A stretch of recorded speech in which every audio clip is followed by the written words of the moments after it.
लालची आदमी की कहानी। एक बार एक छोटे से शहर में एक लालची आदमी रहता था। वह बहुत ही धनी था, लेकिन इसके बावजूद भी उसकी लालच का कोई अंत नहीं था। उसे सोना और कीमती वस्तुएं काफी प्रिय थीं, लेकिन एक बात जरूर थी कि वह अपनी बेटी को किसी भी चीज से ज्यादा प्यार करता था।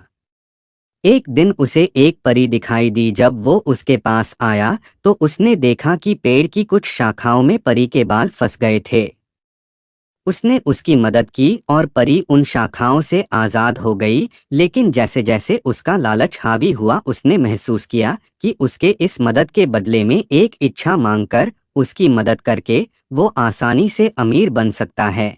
ये सुनकर परी ने उसे एक इच्छा की पूर्ति करने का मौका भी दिया। ऐसे में उस लालची आदमी ने कहा कि जो कुछ मैं छूऊं वह सब सोना हो जाए। बदले में ये इच्छा को भी उस परी ने पूरी कर दी थी।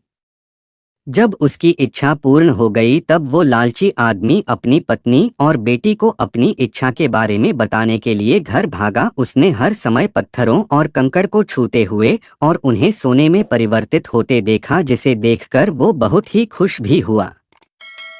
घर पहुंचते ही उसकी बेटी उसका अभिवादन करने के लिए दौड़ी। जैसे ही वह उसे अपनी बाहों में लेने के लिए नीचे झुका, वह एक सोने की मूर्ति में बदल गई। ये पूरी घटना अपने सामने देखते ही उसे अपनी गलती का एहसास हुआ। वो काफी जोर से रोने लगा और अपनी बेटी को वापस लाने की कोशिश करने लगा। उसने परी को खोजने की काफी कोशिश करी, लेकिन वो उसे कहीं पर भी नहीं मिली। उसे अपनी मूर्खता का एहसास हुआ, लेकिन अब तक काफी देर हो गई थी।